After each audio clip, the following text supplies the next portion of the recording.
Pak, bag-o kintay siyang mata. O karon naaday mi sa anda kay nakautang man mi.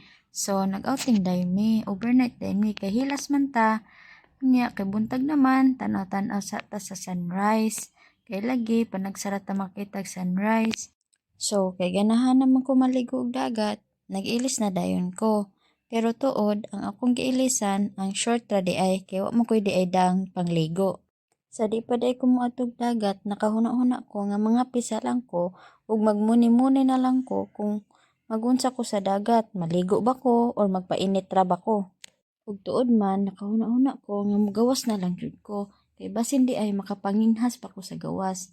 Naaday mi karon sa Anda Pearl. Nindot sa diri no kay limpyo, hilom ug lami sad ilang mga pagkaon dire. Nindot sad kaayo ilahang view dire. Kay ini ka buntag makita nimo ang sunrise ug ini ka hapon makakita sad ka sa sunset. Beka naman Anda Pearl.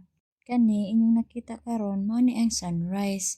Nya naglakaw-lakaw ko diha kay galagi gusto ko manginhas. Kapuya po din mag voice over. Oy, dapat bright ka kay aron makibaw ka unsay sunod istorya. Kay nang mata naman ako mga kauban, nagbalibol na lang pud mi diri sa Daplin. Mga 1 minute ra jud among duwa sa balibol no. Kay grabe kahangat naman, bugat kayo among lawas. So nilingkod na lang mi dire og nagtabi-tabi na lang mi dire. Kay aron malingaw sad mi sa among mambaba. Unya pagkahuman og tabi gigutom man. Aw na ni hapon mi og sayo bisag alas 4 pa sa hapon. After that, charis. Paghuman ana, nagpicture-picture na dayon mi. Nag-jump shot pa mi. Ug tuod man na di ay bawal molokso. Pero secret ra na.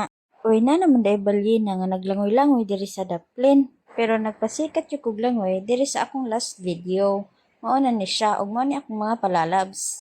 Unya mo ra to. Sige bye.